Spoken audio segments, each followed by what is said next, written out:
마지막입니다. 마지막이고 사무엘 상으로 3월달부터는 사무엘 상을 하도록 하겠습니다. 미리 보시면 좋습니다. 사무엘 상 미리 읽어보시면 역사서라 재밌으니까요. 뭐 성경책 중에 몇 안 되는 재미있는 책입니다.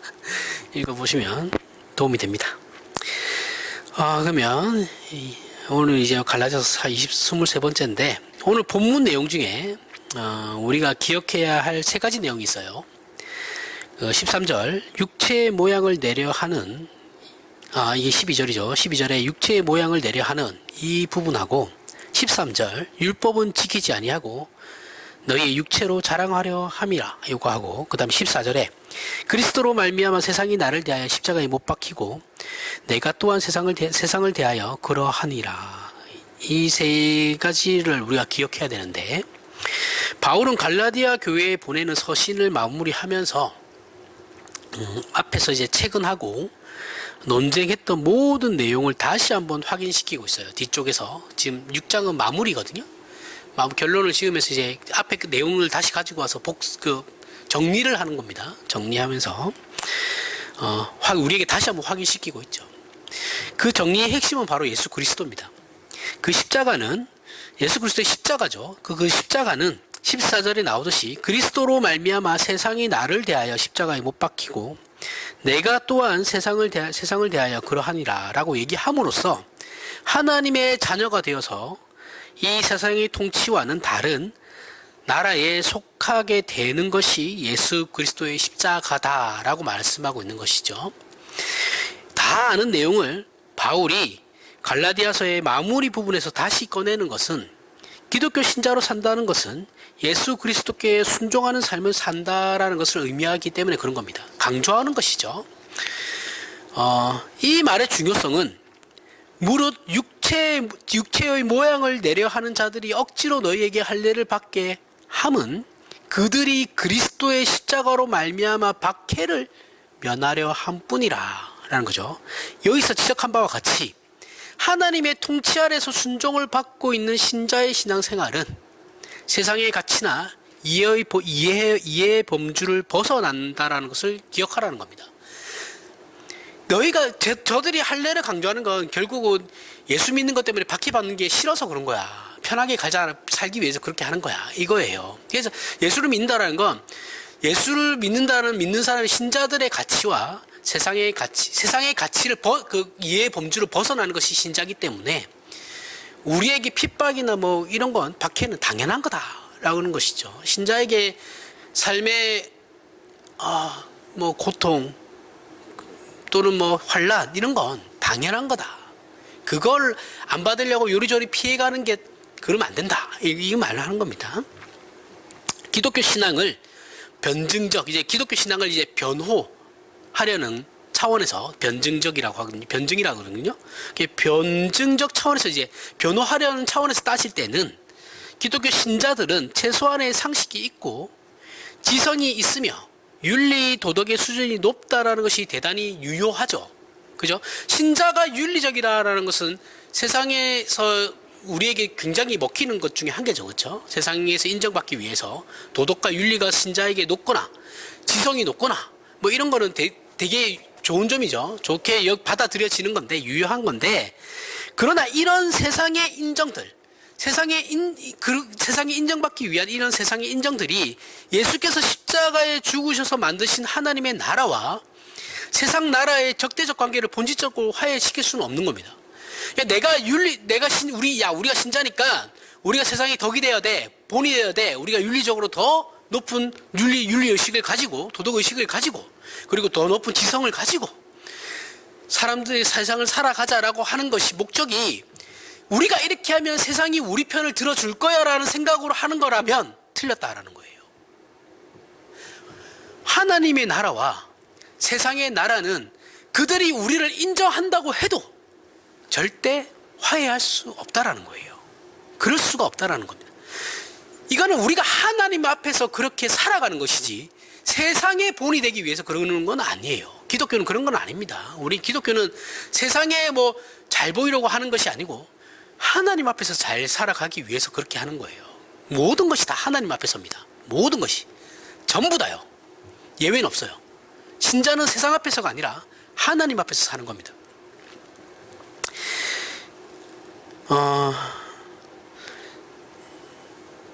이 부분이 근데 굉장히 어렵죠. 사실은. 그죠? 우리가 이렇게 좀 많은, 기독교가 사실 우리나라에서 제일 많은 봉사를 하잖아요. 이건 사실이거든요. 근데 세상에서 그걸, 우리는 세상이 그걸 인정해 주기를 원하죠. 근데 세상은 그런 부분에 대해서 입을 항구를 하거든요. 입을 닫아요. 그럼 우리가 섭섭해하죠. 근데 뭐 그러지 말라는 거죠. 그럴 필요가 없다. 원래 그런 거다. 이런 겁니다. 세상 사람들이 우리를 다른 것으로 인정하고, 야, 쟤네들 뭔가 달라. 인정하고 높게 평가한다고 해도, 우리를 그렇게 평가한다고 해도, 즉 우리의 도덕성이 높구나, 우리의 믿는 바를 세상적인 증거로 제시하는 일이 가능하다 할지라도, 내가 믿고 있는 이 하나님에 대해서 내가 세상적인 그 무엇으로 증거하는 일이 가능하다 할지라도 결국 세상은 자신의 힘으로 하나님의 자녀가 되지 못합니다. 그죠? 하나님의 자녀가 되는 건 예수를 믿어야 되는 거예요. 한계가 있죠. 영국의 유명한 철학자이자 수학자 중에 유명한 또 무신론자입니다. 무신론자인데 버트런드 러셀이라는 사람이 있어요. 한 번씩 다 들어보실 겁니다. 언론에 한 번씩 나오거든요. 러셀이라는 사람이 있는데, 그 사람이 뭐라고 했냐면, 신이 전지전능한 존재였다면 결코 이 세상을 폭력과 전쟁, 강간과 살인이 만연한 곳으로 만들진 않았을 것이다. 이 유명한 말이에요. 그러니까 신이 만약에 있다면 이런 일이 일어나지 않을 거다. 이게 무신론자들이 가장 그 신이 없다라는 것을 근거로 내세우는 주장 중에 한 개거든요.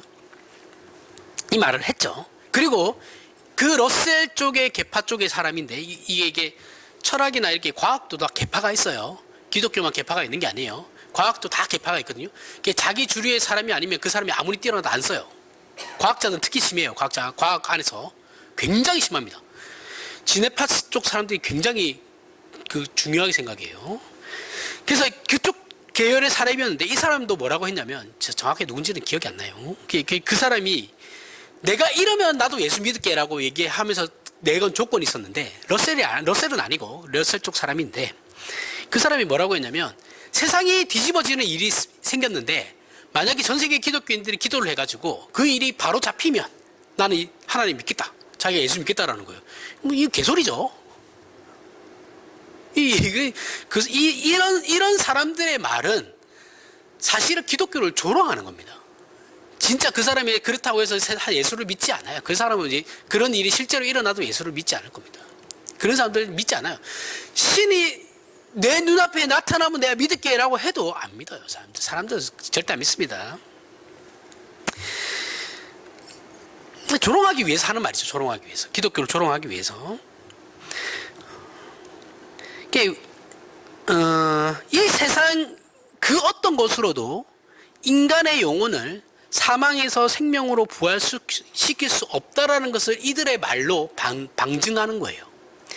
그래서 바울이 기독교 신자로 산다라는 것을, 내게는 우리 주 예수 그리스도의 십자가 외에 결코 자랑할 것이 없으니, 이렇게 자랑으로 끌고 나오는 이유가, 신자가 되었다라는 사실은 죽은 영혼을 살리는 하나님의 부활 생명, 그리고 그것은 다른 무엇으로도 만들어낼 수 없는 거라는 차원에서의 자랑이에요.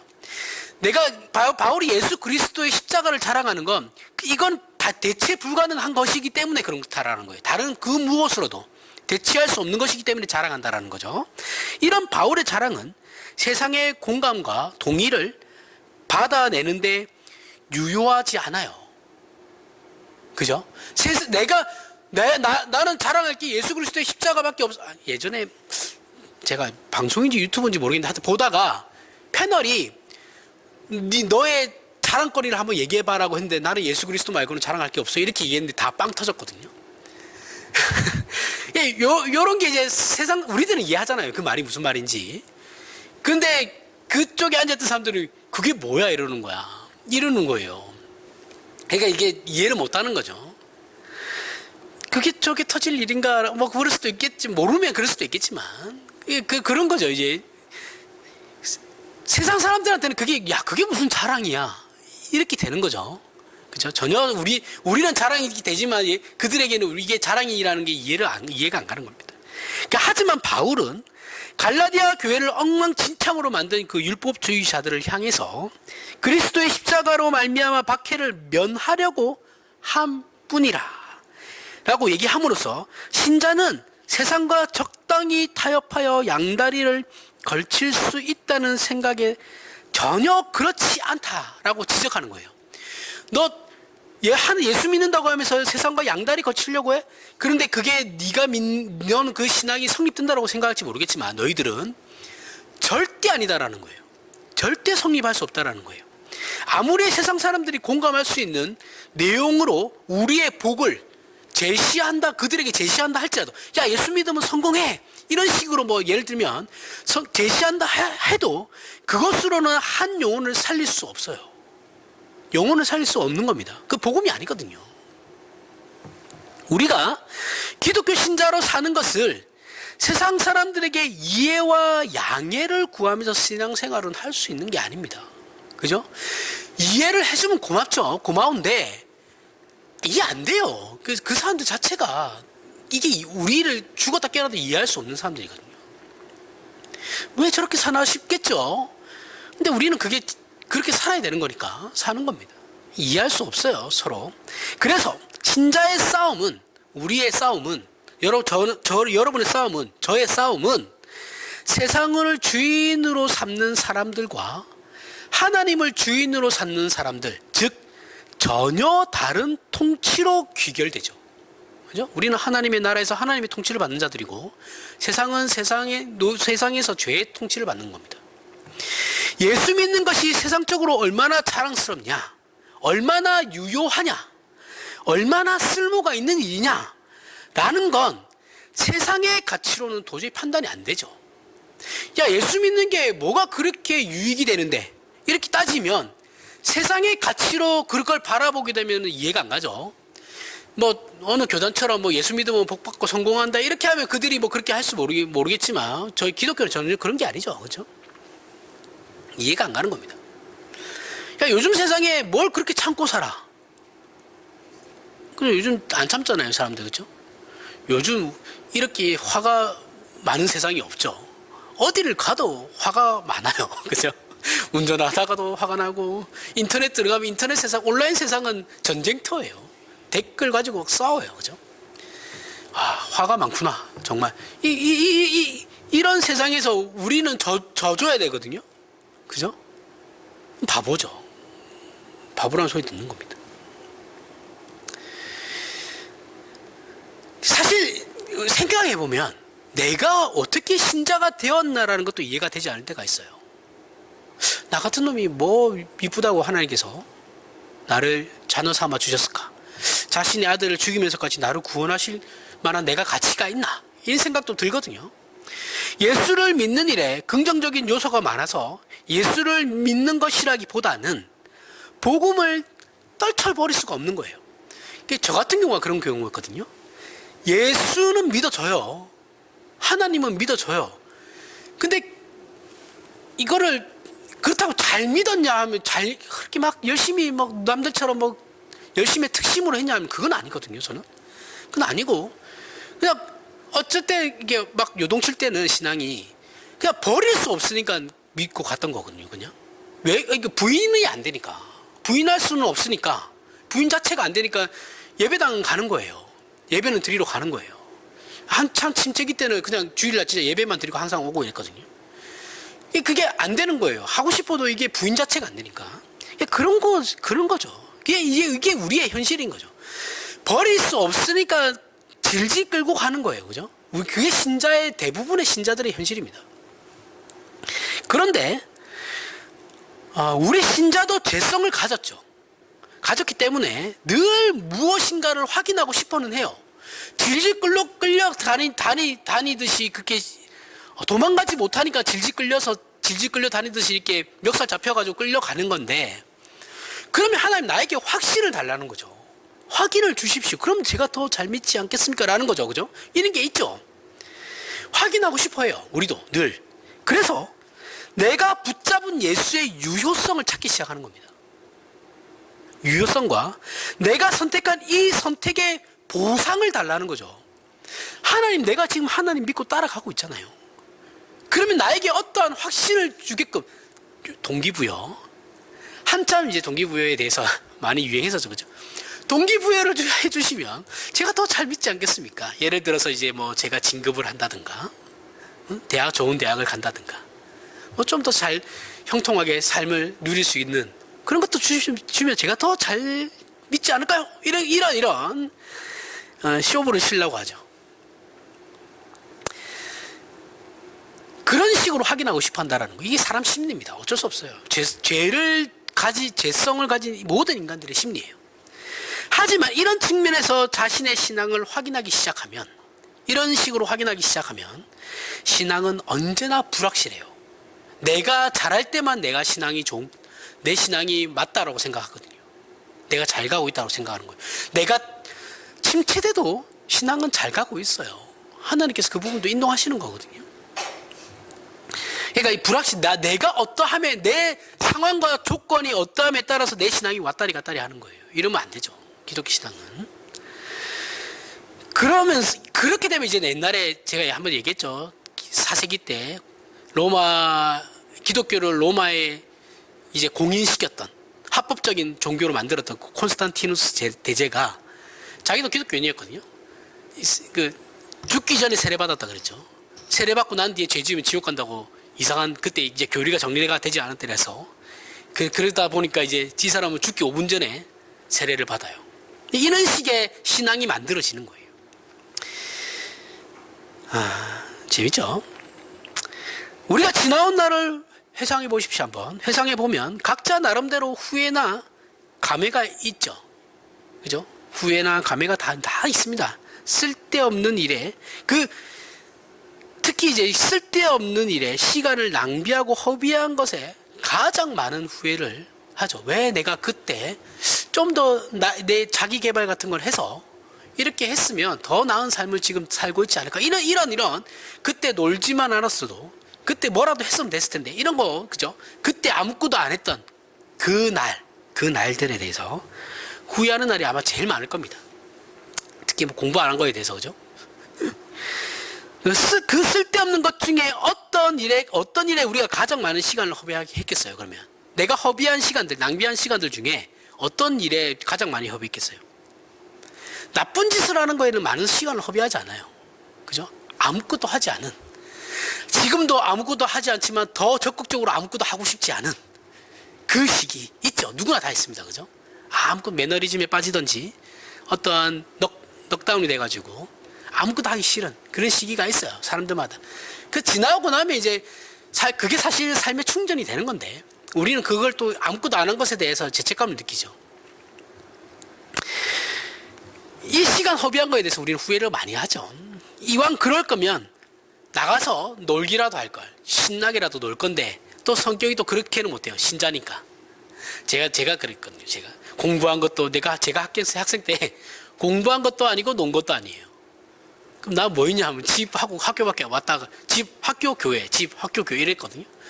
그러니까 남들이 볼 때는 아무것도 안 한 거예요. 그냥 공부를 열심히 한 것도 아니고 뭔가를 한 것도 아니고 그냥 교회 가서 열심히 그냥 교회만 열심히 다녔던 것 같아요. 학교는 또 개근해야 되니까 다른 상을 못 받잖아요. 성적 이런 거 못 받으니까 개근상이라도 받아야 되니까 아버지한테 어머니한테 뭐 보여줄 건 하나는 있어야죠.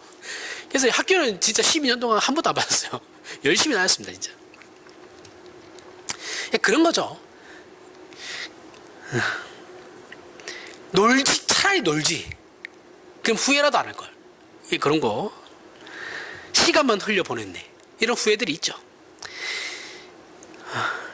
근데 인생이 예수 안에서 하나님을 발견하기 전에는 그저 그렇게 시간을 보낸다라는 겁니다. 가치 있는 시간을 보낼 수가 없어요. 우리 신자는 하나님의 나라로 그 통치로 부름받아 이제는 믿음의 책임이 부여된 단계이죠. 그죠? 우리에게는 믿음의 책임이 부여되어 있어요. 이 단계이므로 어떤 의미에서는 부담스럽고 고통스럽지만 사실 따지고 보면 우리 신자에게 갈등이나 고민은 그 자체로 복입니다. 정말 그래요.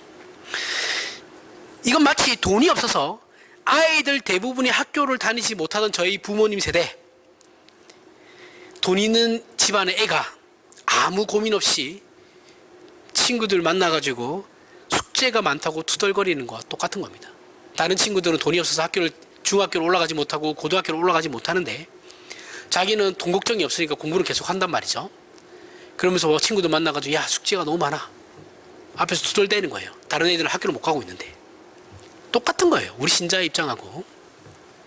우리는 이 일을 종교적인 성취를 이루어서 종교적인 열정을 가지는 것과 혼동해서는 안 됩니다. 저는 지금도 하나님께서 저와 여러분을 통해서 큰 일을 하시길 원해요. 정말 원합니다. 이거는 정말 진심으로 원하는데, 저와 여러분의 생애를 통해서 하나님이 영광 받으시기를 지금도 소원하고 있어요. 하지만 늘 하지만 하나님께서는 우리를 써먹으려고 구원하신 게 아니다라는 거예요. 하나님은 다른 존재의 도움이 필요하신 분이 아니에요. 하나님께서는 우리 자체를 목적하시고 우리를 상대자로 존중하셔서 사랑하심으로 구원하시는 것이죠. 이렇게 우리 자체를 목적으로 하시기 때문에 우리에게 일어나는 모든 일들은 우리의 유익과 선을 위한 것이지, 하나님께서 유익을 보기 위해 우리를 소모품으로 사용하시는 것이 아닙니다. 그래서 신자의 신앙생활은 이 세상 속에서 긴장과 갈등으로 점철될 수밖에 없는 것이죠. 그 긴장과 갈등은 예수 그리스도로 말미암아 그 십자가로 세상과 우리가 적대적 관계로 분리될 수밖에 없는 그 사실 때문에 발생하는 것인데, 만약 이것이 다른 걸로 엉뚱하게 메꿔지게 되면 위험하게 되는 거예요. 그 신앙은 매우 위험하게 되는 겁니다. 갈등과 고민으로 점철되는 건데 그걸 받아들이고 그 갈등과 고민 속에 뛰어들어야 돼요. 그런데 이거를 하나님 해결만 해주십시오 라는 식으로 해서 꽁 잡는 게 매라고 그딴 식으로 해버리면 매우 위험한 신앙이 됩니다. 이게 오늘의 결론이에요. 사실은 오늘 설교의 결론입니다. 세상에서는 우리 신자가 원하는 답을 찾을 수 없어요. 저나 여러분이나 세상에 뛰쳐들어가 가지고 답을 찾아보겠다면 그 답은 절대 안 나옵니다. 없어요. 예수 그리스도 안에서 우리를 구원하신 그 부르심 앞에 우리가 답해야 하고 책임을 질 수밖에 없는 곳으로 말미암아 이 신앙을 어렵고 부담스럽게 느끼고 있다면, 저와 여러분은, 만약에 저와 여러분이 그러한 생각을 동일하게 가지고 있다면 굉장히 괜찮은 신앙을 하고 있는 겁니다. 굉장히요. 한국교회에서는 특히 그래요. 상대적인 비교를 하면 굉장히 괜찮은 신앙이에요. 고민을 안 하는 사람들이 문제인 거예요. 고민하지 않고 생각하지 않고 하나님 해결해 주세요, 이게 문제인 거지. 그는 기도 백날 해봐야 아무 소용없어요. 그 갈등과 고민을 가지고 하나님, 이걸 어떻게 해결해야 되죠? 제가 여기서 어떤 식으로 해야지 예수 그리스도의 그 길로 가는 겁니까? 라는, 아니면 내가 참아야 되는데, 참아야 될 부분에 대해서 참을 수 있게 해주십시오라고 기도를 하는 건 굉장히 괜찮은 신앙이에요.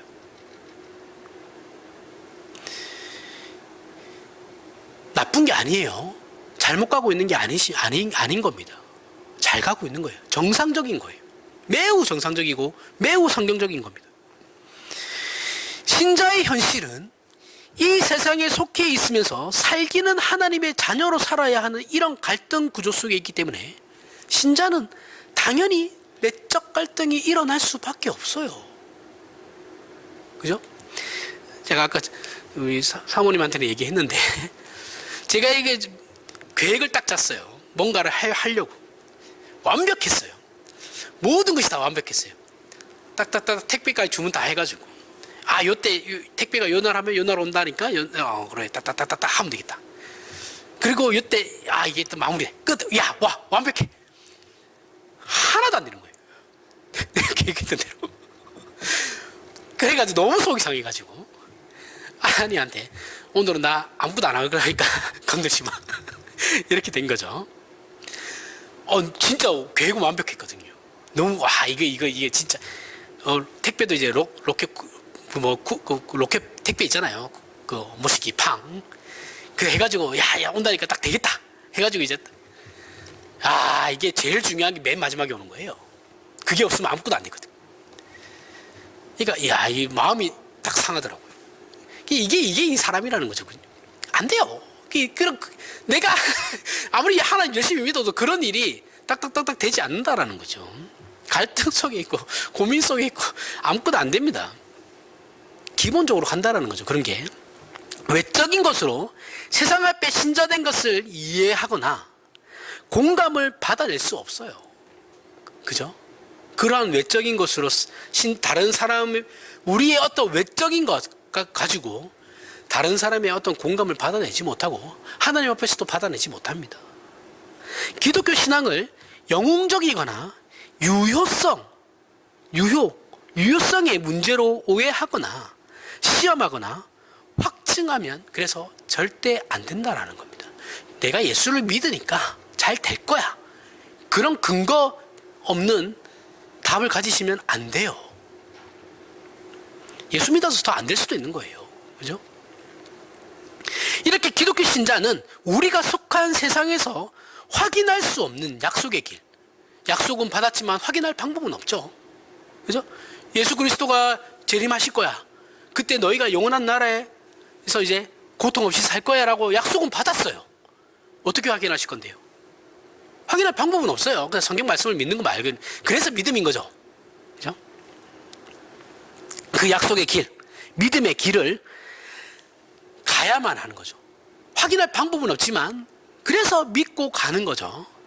그 사실 때문에 마음이 늘 아슬아슬하죠. 그죠? 아슬아슬하고 조마조마할 수밖에 없고 조급해질 수밖에 없는 거죠. 여기에서 다 모든 신자들의 실수들이 나오는 겁니다. 한국교회가 지금은 쇠퇴했죠. 쇠퇴하여 이제 저물어 갑니다. 사실이에요. 받아들여야 돼요. 이걸 아니야. 우린 아직 저력이 있어. 아직까지도 1000만을 외치시는 분들인데 아니에요. 한국교회 신자들 그렇게 많지 않아요. 다 뻥튀기죠. 뻥튀기. 한참 많을 때도 1000만 안 됐어요. 다 뻥튀기예요. 근데 지금은 그렇지만 20년 전만 해도 한국교회 잘 나갔죠. 잘 나가가지고 기독교 역사 속에서 복이 드문 게 짧은 기간 안에 부흥한 나라. 그죠? 특히 아시아 국가에서는 대한민국이 가장 복음이 늦게 들어왔어요. 다른 국가들은 식민지가 되면서 기독교가 다 들어왔거든요, 먼저. 근데 우리나라가 제일 늦게 들어왔는데 오히려 우리나라가 제일 부흥하죠. 신기하죠, 이것도 신기한 일입니다. 그래서 어떻게 돼요? 20년 전에만 해도 한국교회가 큰 소리 쳤죠. 세계 기독교에서. 야, 우리가 이 정도 일을 해. 미국 다음으로 우리나라가 2위였어요. 선교사를 많이 파송하는. 그리고 선교사들을 많이 돕는. 엄청나게 막 영향력을 미쳤습니다. 큰 몫을 담당했죠. 하지만 생각해 보세요. 잘 생각해 보십시오. 옛날에 그때를. 한국교회가 밖에서 쓸모있는 일을 한다고 했는데 그리고 많은 증거들을 보였어요. 그러면서 영광을 누렸습니다. 그때 한국교회 신자들이 과연 영적으로 만족스러워했냐라는 거예요. 그때 수준이나 지금 수준은 한국교회는 똑같아요. 만족스러워한 적이 없어요. 한국교회 신자들은. 너도 나도 잘 된다고 하니까 교회에 몰려왔던 거지. 기독교 신앙이란 확신과 희열 속에서 이어가는 싸움이 아닙니다. 내 확신과 내 희열, 내 열심으로 내 신앙을 끌고 가는 게 아니에요. 포기할 수 없는데 하나님께서 멱살 잡고 끌고 가시는 거예요. 만약 그렇다면 믿음은 쓸모가 없죠. 그래서 내 확신으로, 내 희열과 내 열정으로 기독교가 이어져 간다면 우리에게 믿음은 필요가 없어요. 내가 내 열정만 있으면 되는 거니까. 믿음이 무슨 소용이 있어요? 십자가가 유보되는 겁니다. 타협되는 거예요. 죄입니다. 이거.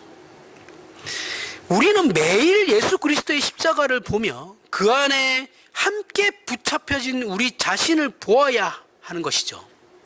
그건 매우 고통스럽고 매우 수치스러우며 많은 오해를 받는 길이에요.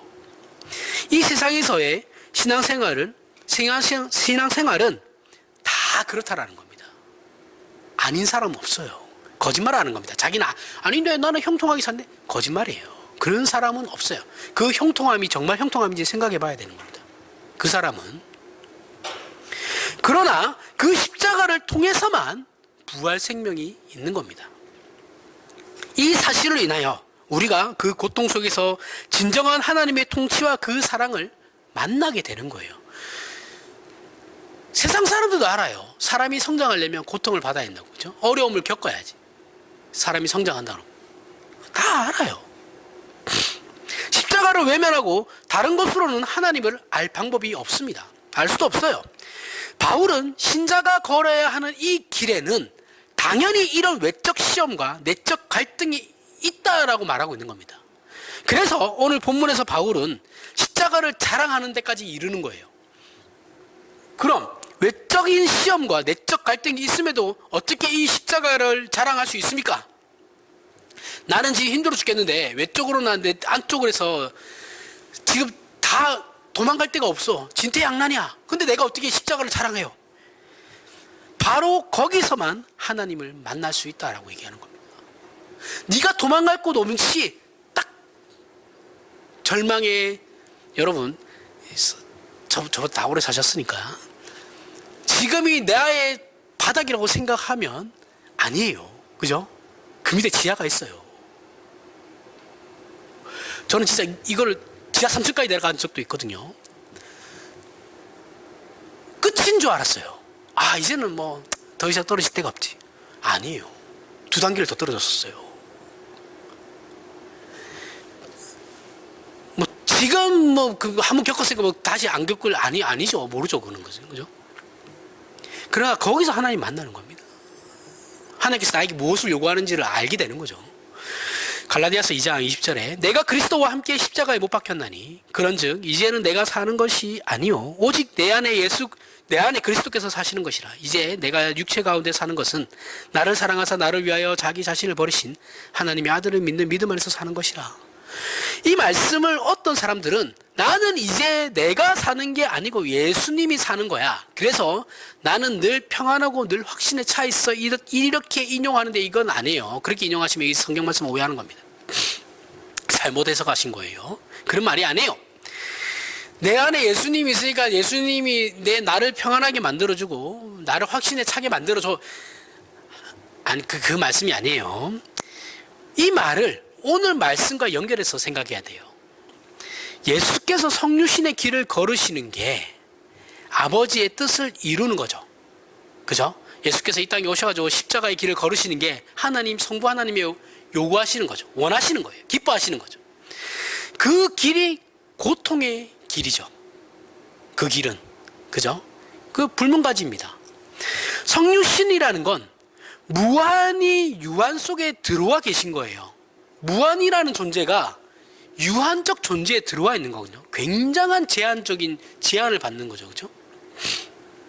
시간과 공간의 제한을 받으시고 인성의 연약함을 체휼하시는 겁니다.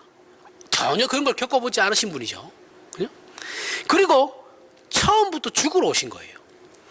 이 갈라디아서 2장 20절을 통해서 고통과 갈등, 위협과 긴장 속에서 우리는 우리의 결심이나 신념을 지켜가는 게 아니고 예수께서 우리를 끌어안고 함께 십자가에 못 박아 하나님의 자녀로 살리셨듯이 이제는 예수 그리스도께서 우리를 붙잡아 이 고통과 갈등, 공포와 불안을 통하여 우리를 만들어가고 계시는 것으로 이해해야 되는 말씀입니다.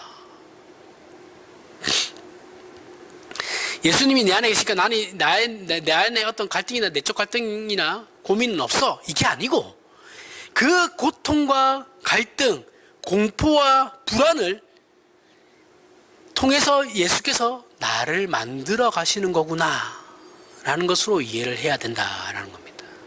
그 말씀을 그 의미로 얘기하는 거예요. 사실 사는 게 만만치 않아요. 그죠? 만만치 않습니다. 죄송하지만 나이 얘기해서 죄송한데 나이가 들어갈수록 그런 것 같아요. 더 느껴집니다. 그런 게 책임만 늘어나는 것 같아요. 그죠? 어렸을 때는 누리기만 했잖아요. 책임은 다 부모의 몫이니까 누리기만 했다가 짜돌아 다니기만 하면 되니까. 돈도 엄마가 주고 뭐 다 하니까요. 근데 뭐 이게 점점 성장하면 성장할수록 책임감만 더 많아지죠. 만만치 않습니다. 그래서 사람이 종교를 가진 이유가 뭐예요? 여기서부터 약간 회피하고 싶은 거죠. 좋은 말과 위안을 받고 싶은 겁니다. 그게 진실이든 아니든은 중요하지 않아요. 한국교회가 그러잖아요. 그죠? 저 말이 복음인지 아닌지는 중요하지 않습니다. 내 귀에 좋은 말이면 되는 거예요. 그게 설교라고 생각하는 거예요. 그건 설교 아니에요. 그거는 그냥 간증입니다. 간증. 간증이고 그냥 좋은 말하는 세미나 같은 거예요. 설교는 그런 게 아니에요. 설교는 들었을 때 나의 마음이 불편해야 돼요. 그게 설교입니다. 그러면서 어떻게 해요? 그 종교를 믿음으로 말미암아서 어떠한 효과가 있기를 바라죠. 내 안에. 그죠? 그런데 문제는 성경은 이런 우리의 기대와 전혀 상관없는 얘기들을 하고 있다는 거예요. 그럼 살아있는 동안 버티는 게 그럼 신자들의 할 수 있는 전부인가? 뭐 얘기하면 꼭 그렇지는 않아요. 예수께서 아버지의 뜻을 따라 순종하며 걸어갔던 그 길은 분명히 예수께서도 예수에게도 분명히 기쁨의 길이었어요. 고통이지만 기쁨의 길이었거든요, 동시에. 그럼 당연히 예수의 길을 걸어가야 하는 우리 신자들에게도 그 길은 기쁨의 길이 되는 겁니다. 그걸 성경이 가르치고 있는 거거든요. 고린도후서 12장 7절에서부터 9절에 여러 계시를 받은 것이 지극히 크므로 너무 자만하지 않게 하시려고 내 육체의 가시 곧 사탄의 사자를 주셨으니 이는 나를 쳐서 너무 자만하지 않게 하려 하심이라.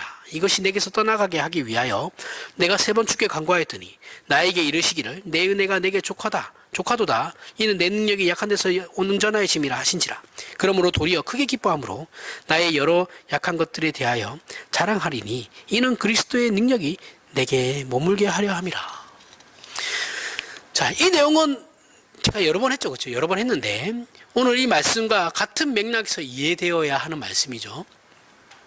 바울이 말하는 그리스도의 능력이 내게 머물게 하려 함이라. 이 배경과 근거는 오늘 우리가 살펴본 바울이 십자가만을 자랑하겠다라는 고백과 그 배경이 동일한 겁니다. 그 배경과 근거가 되는 거죠. 십자가만을 자랑하겠다. 이 말을 한 근거가 여기에 있는 겁니다. 십자가로 세상과 우리가 분리되어야 하는 것이죠. 지금 고린도후서에서 바울이 했다고 하는 3번의 기도 다 아시죠? 그렇죠? 모두 이 3번의 기도는 그 누가에게도 바울이 기도는 정당한 기도예요. 틀린 기도가 아니에요. 잘못된 기도가 아닙니다. 하지만 하나님께서는 그의 기도에 대해서 됐어. 너 그 정도면 됐어. 충분해. 이렇게 말씀하시는 거죠. 내 은혜가 내게 족하다. 내 능력이 약한 데서 온전하시는 거다.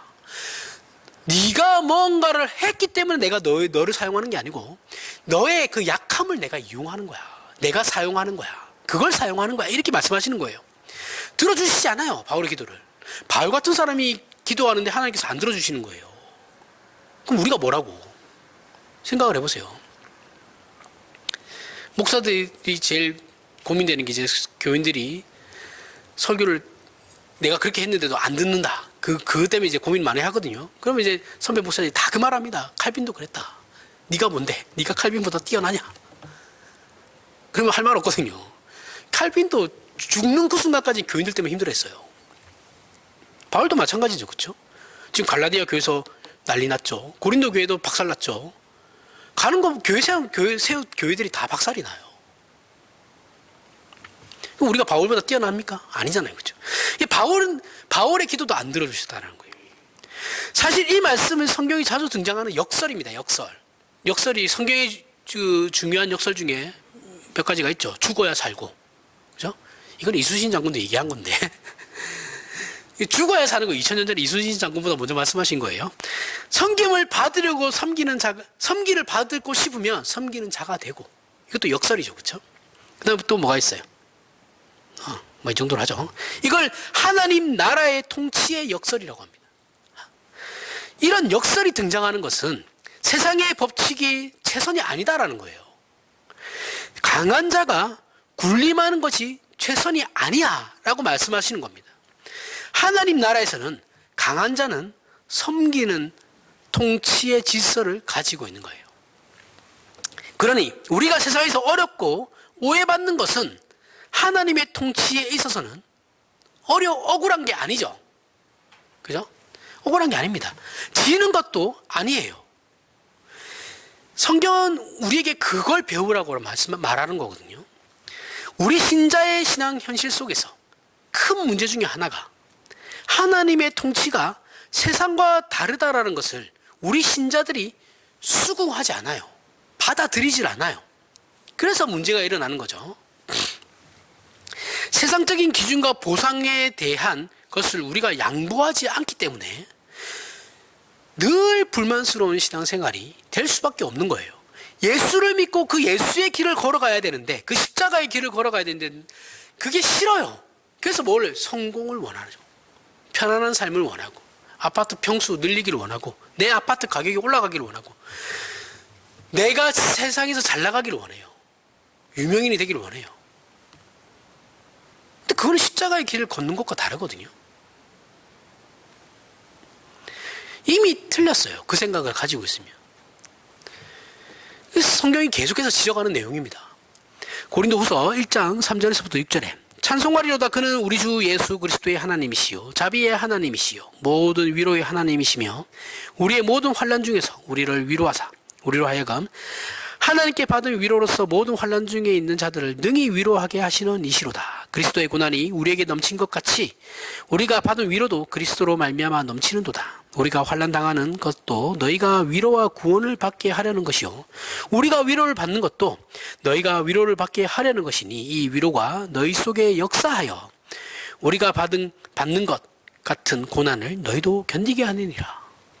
기독교 신자가 고난받는 건 당연한 일이라는 사실을 우리에게 알리기 위해서 하나님께서 바울 자신을 고난받게 하셨다라는 거예요.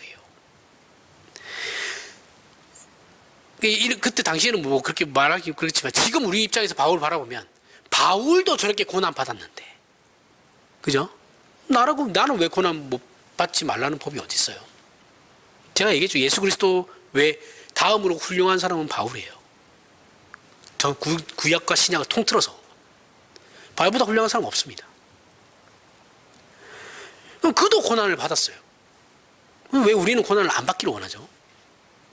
그는 복음을 전하는 일 때문에 고난받았으니까 나하고 다른 거 아닌가요? 그럼 우리는 그럼 신자의 길을 걷지 않나요? 바울은 그냥 복음을 전하는 것도 바울에게는 그냥 십자가의 길을 따르는 길의 그 하나의 그거였던 거지. 그게 목적이 되고 그 과정은 다 무시되는 게 아니잖아요. 그죠? 신자도 동일하죠. 결국 우리가 빛의 자녀고 소금이 되기 위해서 빛과 소금된 존재가 되었으니 그 길을 걸어가야 되는 건 바울이나 우리나 동일해요. 근데 우리는 안 하려고 그래. 안 하고 고통과 형통함을 달라고 그러잖아요. 고통 없이 형통함만 달라고 그러는 거잖아요. 그죠? 우리 이거 자체가 이미 틀렸죠. 바울도 고난받았다는 거예요. 하나님이 야 바울도 고난받았어 이렇게 얘기하면 우리는 할 말이 없어요.